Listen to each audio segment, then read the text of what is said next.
Hello,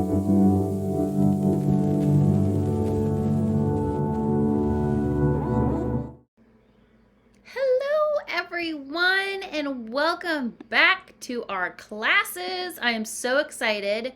I just want to say thank you to everyone for all your love and support. I have loved making these classes and giving you all this basic information of how to take care of yourselves. So, I am Regina with Harmonious Embrace. And like I said, I'm doing 4 classes. We're on our 3rd, so we got 1 more to go. And today we're going to be talking about chakras. What are they? Where are they? And how to take care of them.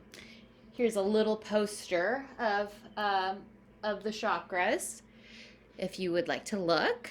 So there's 7 basic chakras within our body that are in our basic energy body that's all around us, but they also pertain to organs and biological functions within our body as well.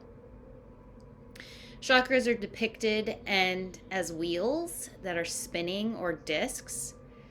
They correlate to different colors and elements as well.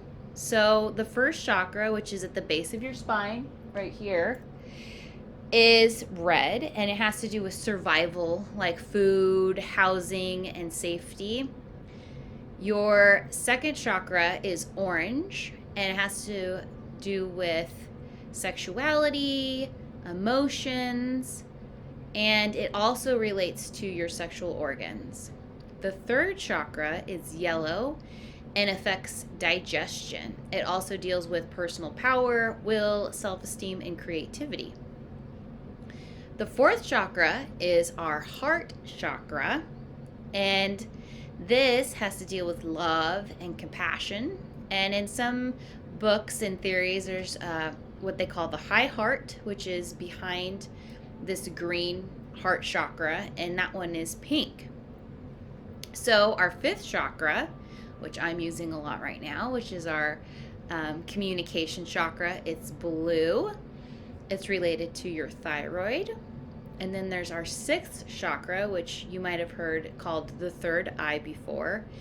And it's in the middle of your head, actually. There's a pineal gland that kind of looks like an eye in your brain, and that is the center of your sixth chakra, your third eye, which has to do with clairvoyant abilities, your inner sight, how you visualize and see in your mind's eye, so to speak, when you're meditating or creating. The seventh chakra, which is purple and is located at the top of your head, up here, and this is the connection to source, our higher selves, and it connects to the chakras above our head, because we have chakras above and below. We have a soul chakra, which is right below our feet, and it connects to the earth. And then we have a star chakra, which is above our head, which has to do more with our soul and connection to our higher self. So chakras can be deficient or in excess, which means they can be kind of closed or they can be really big, depending on what's happening. So this can be affected in many ways, from your experiences and your beliefs. So if you grew up in a home where your basic needs weren't met, you weren't supported, you didn't have food, maybe you didn't have a house all the time, you could have a first chakra that is in excess, which is bigger than it should be. And this means you could also be fixated on meeting these needs or worrying constantly that they won't be met. So there are chakras that correlate to opposing chakras. So it kind of is like a solar system, and our heart is the sun, and our first relates to our seventh chakra, our second relates to our sixth, and our third relates to our fifth. And this could make sense in the way of, with your third chakra, which is power and self-esteem, if you're a shy person who doesn't like to meet other people, is intimidated, this could affect your fifth chakra because you don't speak very much. So there's a lot of correlation that can happen between each chakra as well. We get stuff stuck in our chakra or gunk that needs to be pulled out. And if it doesn't get cleaned out, we can have physical problems. And we first experience problems in our emotional and energetic field. And when we don't address those, eventually they become into our physical body. Because, like I said before, the chakras correlate to certain biological centers. Like the throat is the thyroid, the heart is the heart and lungs, the third is stomach, digestion, second is reproductive organs. First is like spine, but that also could affect like testicles and adrenals and organs such as that. So in studies, they have found that about 70% or more of our physical illness is due to psychological factors. And that makes you think, okay, psychological, the way you think, the way you feel, the energy you put out in your field. So also, if chakras aren't cleaned or maintained, they can start to spin in different rates. So chakras have, like we had said before, they're spinning discs. They're kind of like nebulas of energy that spin. And when they spin at different rates, like maybe one goes really, really, really, really fast and one goes really slow. This can cause us to have aging and stress in our bodies. And there are books out there with yoga and different forms of exercise that actually can help rebalance those and help them spin at the right rate. There's an awesome book called The Fountain of Youth, and I'm going to put some links in the description below of books that you can reference to find more information. But there is so much information out there about chakras and how to take care of them. But like I said, I'll put them in the description and you can check it out for yourself. Our bottom chakra, 3 actually, are survival chakras. And when we reside mostly in these chakras, it's hard to see the bigger picture of things. We become detached from situations that need to be detached from. We'll be more emotional. We'll feel unsupported. We will process everything in those 3, which are support, emotion, and will. So, and fear and guilt and all those can correlate with those chakras as well. So if you tune in to your chakra, so let's just pick a chakra, for example. I always kind of have issues with my 3rd chakra because I feel people's energies, so I always kind of shut it down. That's why I use my protection from the last class and my grounding. But I still find I close it. And we can do this not even being aware that we're doing it because it's a way of protecting ourselves and not taking in so much information in those chakras. So if you sit with this chakra, like I'm going to sit with this 3rd chakra, does it feel tight or does it feel open? And it might change. Even just putting your awareness on it might change the feel. Mine feels kind of tight, which means I know I've kind of shut it down. This is going to help you figure out what's not in balance. Some people you can muscle test to figure it out. You can, if you have some clairvoyant abilities, maybe you can see it or sense it. And if you don't sense it now, working with these, eventually you will. And you'll be able to tell, just like, with your own physical body, of things like, oh, I'm tired, I'm hungry, or oh, I'm feeling this way because this thing happened to me today. You will start to have the same kind of relationship with your chakras as you work with them. So each chakra builds on each other like a building. So if our first chakra is out of whack, the foundation isn't strong for the next chakra and the next chakra. So we have to find balance with each one, because you can't be existing in a survival program of there's not enough and then expect to have, clairvoyant abilities or feeling the trust and connection to the universe as much as you could. I mean, you definitely can still practice that and use that in your life, but it will be a little bit harder. Chakras help us process life, and we need them functioning to be able to process our emotions and situations and let go of them. And when we don't have them in balance, it can be harder to learn our lessons, we feel the emotions, or maybe we don't feel the emotions. And part of having our grounding cord, like we had talked about last class, is that when we experience the things in our field, in our bodies, in our chakras, and then once we process them, they can be released down into the earth instead of just sitting in our field and kind of mucking things up. I mean, they will look like muck and they will muck things up. So it's important to have the grounding cord work with your chakras and the protection too, because the protection is going to help you from getting stuff in your chakras from other people and places.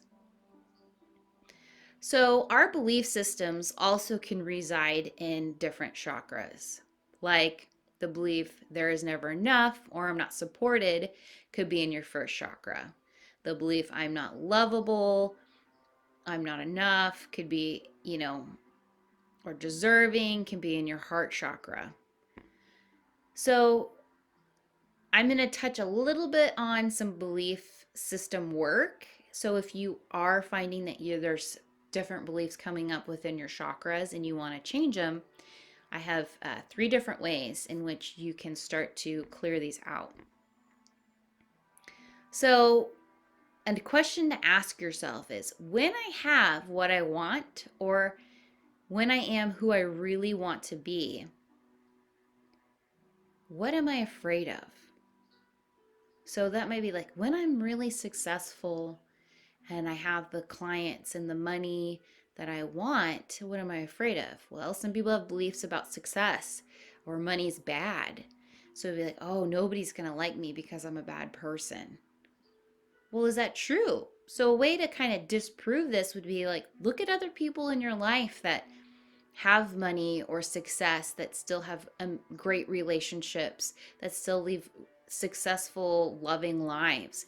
And as you start to bring up, contradicting examples to this belief, it'll go away. Because when we bring a belief to the light of our consciousness, you start to see that the belief doesn't make sense. And once you can disprove your belief or make logic out of it, it'll go away. And if it doesn't go away, then that either means there's another belief underneath it or it's serving you in some way. So you're going to have to look a little bit deeper at that. There's another method I like to use, which I like to call the digging method, because it's got multiple layers. So sometimes we have to dig to find the belief that's under the fear of what we're experiencing or why we don't want to experience something. So an example would be maybe food, your relationship with food. So it could be something like, well, I just have to eat everything on my plate. Well, why? Because it can't go to waste. Because why? Because there's never enough. Oh. And then maybe you want to see even go a bit deeper. And what's underneath that? There's never enough.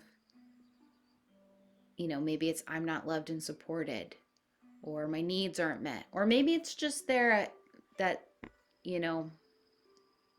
at that last belief. So once you can dig that out, then you can go, well, that's not true, because I always have food in my house and I'm always fed and there's always enough, and and then bring that to light so that it can go away.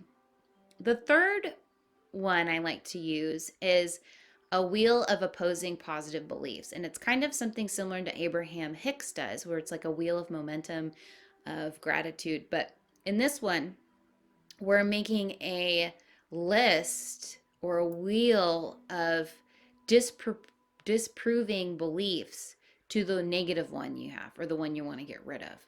So maybe your belief is around healing. So your belief is like, it's too hard to heal, or I can't heal. And then you could build positive beliefs. Well, I know that your mind affects matter. And I know that what you focus on, you manifest. And I know that through meditation, you can heal. And I know through diet and this, that, so you start building this wheel that's going to help you feel like, yes, I can heal this thing. It's not too big. And then you could also throw in, like, there's people who had worse health situations that were healed and what they did. And it's like, it's doable. Look at all these people that have done it before. Look at the science that proves this. Look at the figures that I like to look at that have books and shows about this, and how they talk about how amazing you can heal yourself by your thoughts and your beliefs. So that would clear it out too. And when you begin to work with your chakras, finding these beliefs and changing them, this can impact you to have new positive thoughts and actions in your life. And it could actually cause you to stop living in that chakra and be able to move freely to the next one or be imbalanced. So next, I'm going to do a little process with you to help you view a situation in your life at a higher perspective or be detached. So get comfortable. This is only going to take like a minute. And I want you to center in your heart. So it's kind of like bringing all your awareness into your heart chakra, into the middle of your chest, and being in there. And you can see it as being inside a green bubble, or just being inside your heart and connecting to that love, that unconditional love. And I like to kind of do a mental sweep around my body, feeling all that love. And now I want you to imagine a cord, a golden cord that connects your heart chakra to your throat chakra and to your third eye. Because it is so important to be able to use our third eye, our clairvoyance, our higher perspective, but also from a place of love. So we really need those three to work together to be able to speak our truth with love and compassion, to be able to feel love and compassion, and to be able to connect to a view that's loving and compassionate and not just objective. So once you connect that to your third eye, I want you to think of a situation in your life that's, or maybe it's a past situation that was emotional. And I want you to bring your attention into that third eye. So kind of sit in that third eye and view out of this. And you can do it looking at the situation. So just having the intention, I'm going to view this through my sixth chakra. And now try to think about the situation. Usually it feels less emotional. You feel more detached, more calm about this. And that's one of those practices that is good in the way of helping you process things in your life. Maybe living from a higher chakra than the lower three chakras of survival. Because sometimes we get so caught up in the situation that we can't see the bigger perspective or the bigger lessons, or just to be able to let go and surrender to feeling stressed or overwhelmed or not enough. So you guys are doing awesome. Incredibly awesome, by the way. So thank you. So last, we're going to talk about how to clean your chakras. Yay! It's the big exercise. So what we're going to do is make sure we ground. And we're going to use, there's lots of different ways to clean your chakras. This is one of my favorites. I use the violet flame that we had talked about in the last class with protection. It's amazing, transformative. It makes things negative to positive. It's a high vibration. It's also the same color as your seventh chakra. So it's awesome. It's a holy fire flame. And I want you to make sure you're grounded. Make a new grounding cord if you need to, because we need the stuff to drop out of our system once we clean it. Okay, and now I want you to imagine that we're putting the violet flame inside your first chakra, which is located at the base of your tailbone. And just kind of feel it in there spinning around. And you can even set the intention of, whatever is not for my highest good in my chakras to leave, to be cleaned out. And I ask the highest good for this healing, this cleaning. So it cleans that chakra. And when it feels good, or when you feel like, okay, I'm ready for the next one, then you're probably done. So move on to the next chakra. Do your second, which is orange, right below your belly button.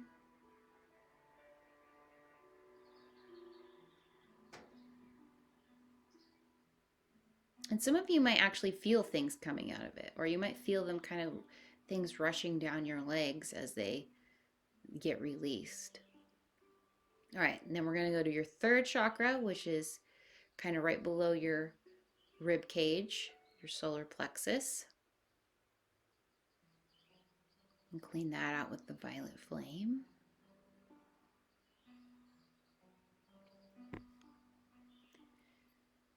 Good. Moving on to the next one, your heart chakra. You could even feel it spinning if you want. If you want to use your hands, use your hands. If you feel like you need to start pulling stuff, don't be afraid to do so. That's part of your intuitive muscles you're using. It's like, yeah, I just feel like I need to go like this. Then do it. Or I need to rub or spin or pat or whatever for you. It's all a process of trusting yourself. Good. And then our fifth chakra.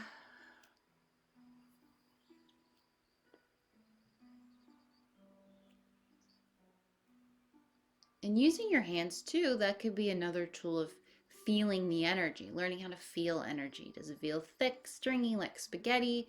Is it cold? Is it warm? If you don't want to do that, that's fine too. If you want to just imagine, that's great. And there's your third eye, middle of your head, but you can also feel it here. And cleaning that out with the violet flame.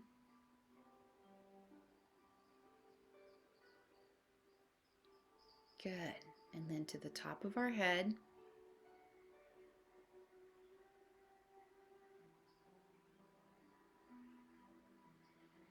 All right, and now we're going to bring down a rainbow of light from higher vibrations, frequencies, source. And we're bringing a rainbow because that is the color of your chakras. They're rainbows. So we're bringing that rainbow energy in and we're asking it to go to the right chakras it needs to be at. The red in your red chakra, the orange in your orange, yellow, green, blue, dark blue, and purple. Because that's replacing the energy that we've taken out. If you don't replace it, you're going to be tired, you're not going to feel good, you're going to have low energy. So you have to make sure whatever you take out, you got to put something in. And then just take a moment. How does that feel? Do you feel different? Do you feel tingly? Do you just feel lighter? I can tell that third chakra that I was working on a little bit earlier is not tight anymore.